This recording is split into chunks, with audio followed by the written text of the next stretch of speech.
This is how much it costs in real life. First, the entry fee there.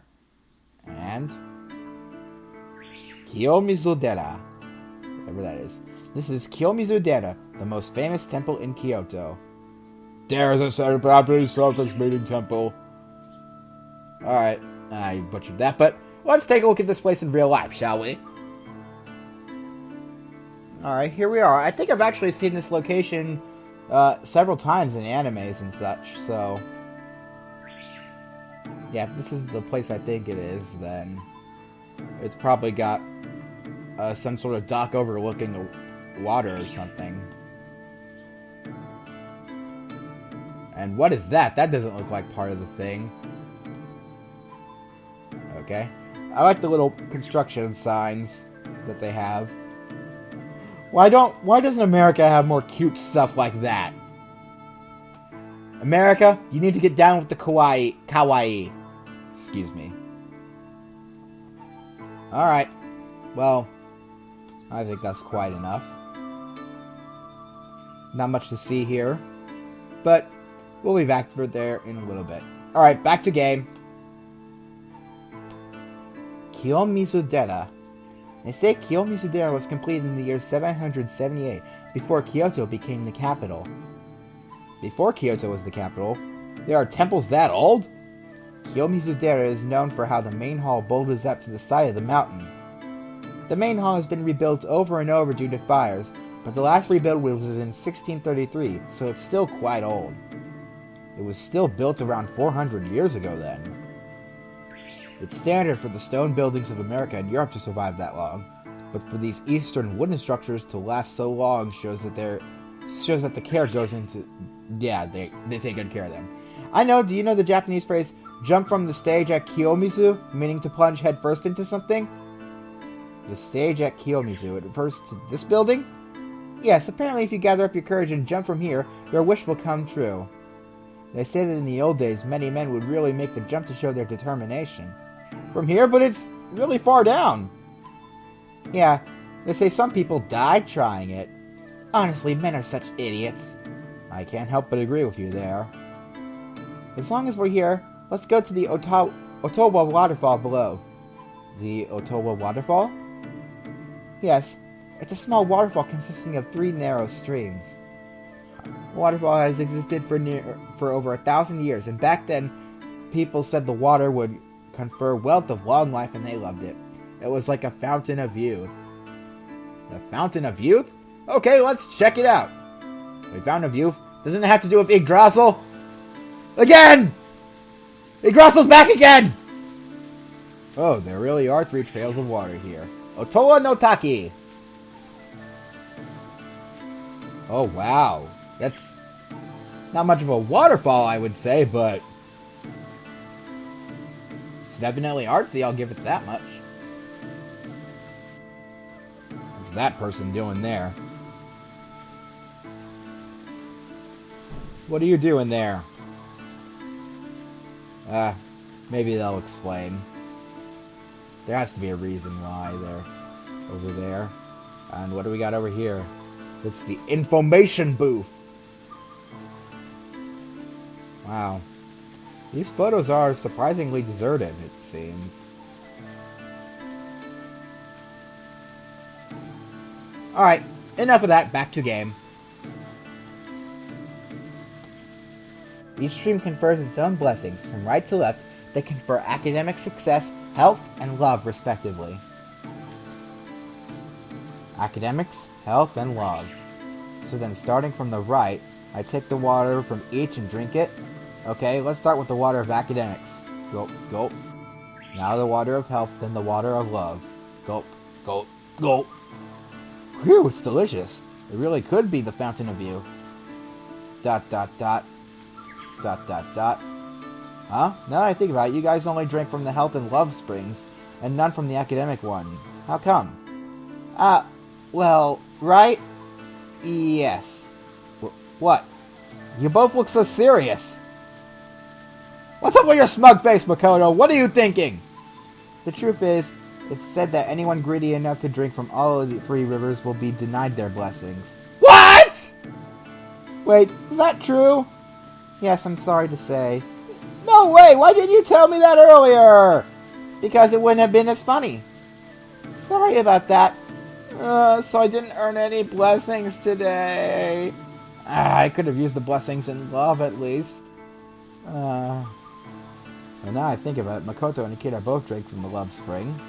Dot dot dot. Dot dot dot. Dot dot dot dot. Dot dot. Quality commentary, people. First, the entry fee. There. Oh, and by the way, guys, I know what you're thinking. You'll probably think I'm going to say something like, this is how much it costs in real life. Well, you're wrong. I'm going to say, this is probably how much it costs in real life. Now our next Kyoto sightseeing spot is here. Whoa! This is the Kinkakuji. Kinkaku. The kin in Kinkaku is a reference to the golden color of the temple, but that's just its nickname. What's its real name? I know, it's the Rokuonji, right? That's right. You really know your stuff, Aki-chan. Alright, well let's take a look at the Kinkakuji, Rokuonji, whatever they want to call it. Wow, really does look gold. I wonder what it's used for. Let's go back to the game and find out. Hold your applause until the end. I still know a lot more about the Rokuonji. Then why don't you tell us about it, Akira? Leave it to me. The fact is, there was already a temple here in the 13th century, but the noble who commissioned it was put to death for conspiring against the emperor, and it fell into ruin. Then, around the end of the 14th century, the shogun Ashikaga Yoshimitsu fixed it up and built a new temple, which he called the Rokuonji. Wow, is that really what happened? Yes, she's exactly right. Wait a minute. Why are you asking One-chan for confirmation? No reason, just wanted to be sure. Let me tell you, this isn't all I know. I also know that when the temple was completed, the grounds around it were larger and completely burned down once. Burned down? The temple? Was it a war or what? Boo-boo. Sorry, it burned down just 60 years ago. It was arson. Arson? You mean someone set fire to it? Yeah, in 1950, by a young monk still in training. A monk committed arson? That's right, the temple was already famous and national treasure at the time, so it caused a huge stir. I see, that makes sense. Then a world-famous author named Mishima Yukio wrote a novel about it. The name of the novel is, of course, Kinkakuji. Wow, Akira, you really know a lot about the Kinkakuji. I told you I knew a lot about it. So have you read the novel? No. Oh dear. Mishima Yukio's Kinkakuji has been translated into many other languages, so you should read it if you get a chance. Sure, I will. He probably wrote it after visiting the place for himself, so it should be more interesting now than if I read it beforehand. I'll be sure to look around for it when I get home. I think I might try to read it when I get home, too. I see. I think you would get a lot out of it, Aki-chan. The Kinkakuji, huh? The walls are covered with gold leaf, so it's as gold as the name suggests. I've heard that ancient Europe referred to Japan as Jipan, the land of gold. But looking at this, I can see why Marco Polo would have felt that way.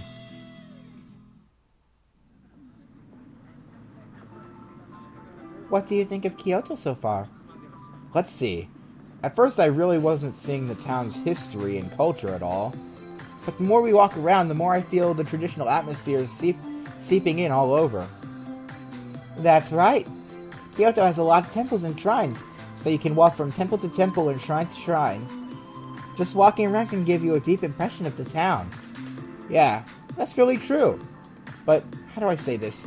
It's more than that. There's, even amongst the smallest shops, so many of them sell traditional craft goods.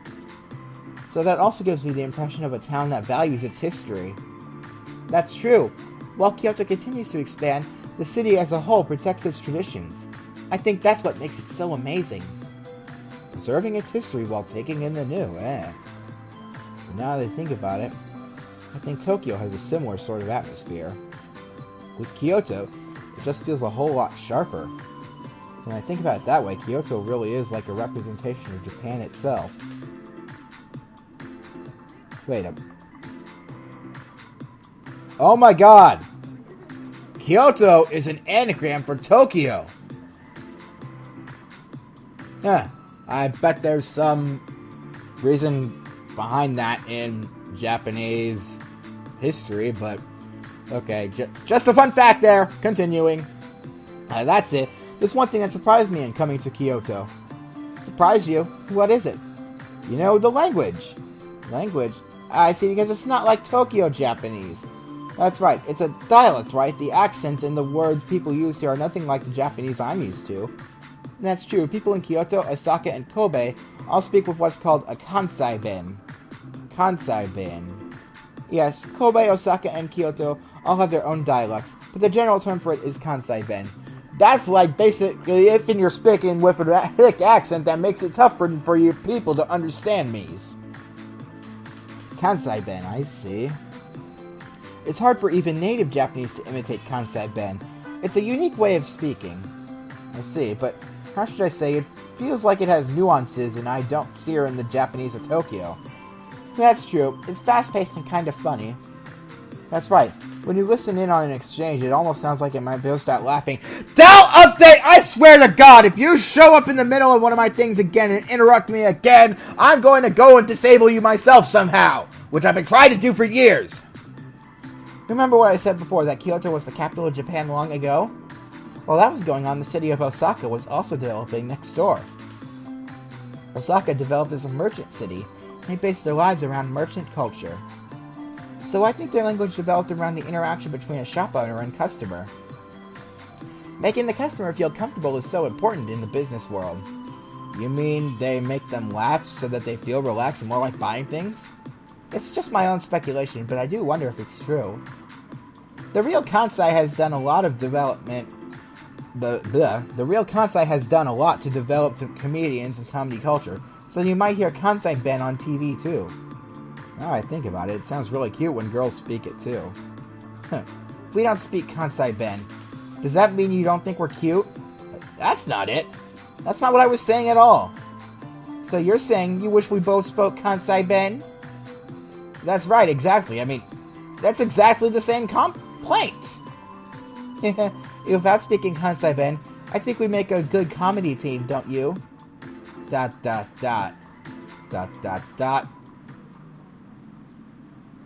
Anyway, we have one more place to go today. It's very close to where we are now. What kind of temple is it this time? Oh my, we're not going to a temple. Really? Then where are we? Well, we shall find out now. Ta-da! This is Kyoto's premier entertainment district, Gion. Wow, the buildings here have a much older, refined feeling to them. And we got a picture, so let's take a look. Bye, Akira! Oh, it looks exactly like it does in the game! Is that like the same street and everything? Holy crap, it is! That's exactly the same place! I think that's actually a picture I see of this place the most. I think there's like a variation of this that picture in Mitomo as well, so... Wow.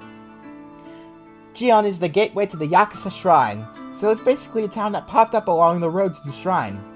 The name Gion comes from the fact that Yakuza Shrine was once known as the Gion Shrine. I see. So is there something on this street? Like what? Well, it's certainly a very beautiful street and has a refined atmosphere, but isn't there like a famous building or... Yeah, there's nothing like that here. But in its place... Ah, look there, walking toward us. Walking? Ah! There's a woman walking toward us, with tiny red lips on a face made up in white. Oh, she's one of those, traditionally dressed. That's such a beautiful kimono. Is that a high-class geisha? That's it, geisha. Geisha. Sort of. Geisha is used only in Tokyo. In Kyoto, they are called geiko. Geiko? Yes, and young apprentice geiko are known as meiko. She looks young, so she's probably a meiko. Ah, she just turned to us and bowed. She's so cute. Hey, One-chan, I hear back in the day Mako were girls around 10 years old. Is that true? That is what they say. 10 years old? They started that young? Yes, that was because Mako and Geiko would play instruments at banquets, sing and dance. They were like flowers, used to add life to a party. And men of high standing rank would come to them. So in order to keep them from offending anyone, they received strict instruction in discipline and manners from a very young age. That's the kind of system it was. So for all its beauty, their world was a harsh one, too. Yes, however, it's now seen as problematic for a child to work so hard, so nowadays you can't begin Mako training until you finish school. I saw on TV once that there were fewer and fewer women who wanted to become Mako too. I guess that's true in all countries. Jobs that were standard long ago are gradually declining. It's too bad, but... yeah. But the TV also said that people seem to want to do it more now compared to before. But they say that the training is so strict that many people just up and quit. Just because you want to do it doesn't mean you'll succeed. But Mako and Geiko are part of an amazing culture. There must be more people who want to carry it on. That's it, as long as we're here, why don't we call a Geiko-san tonight and... Unfortunately, that's not possible. Huh? Why not? The girls will refuse first-time customers. Most people have to be referred to by an existing customer. I see. There are some exceptions lately, and I've heard that there are some events where you can hire a Geiko for a brief period of time. But it probably takes lots of money, right? I see. I guess that's true. Yeah, I understand that. It was just an idea. I can tell you're pretty upset about it just from the way you're talking. I told you I was joking!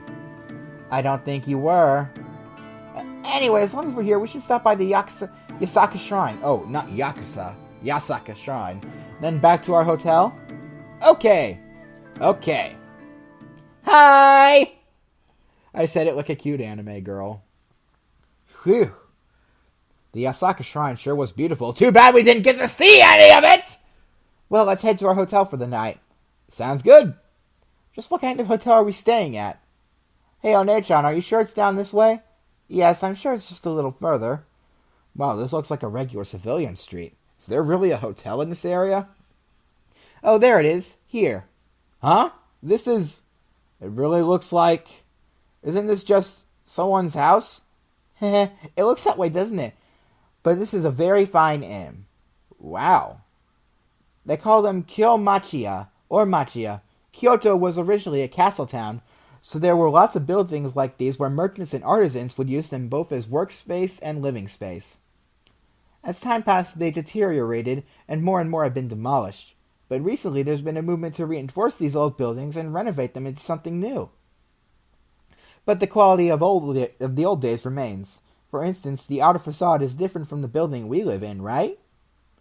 It takes things like not letting you see in from the outside and keeping cats and dogs from peeing on the walls into consideration. They're even worried about cats and dogs? Isn't it funny? So now there are a lot of inns that make use of the old Kyomachiya. This is one of them.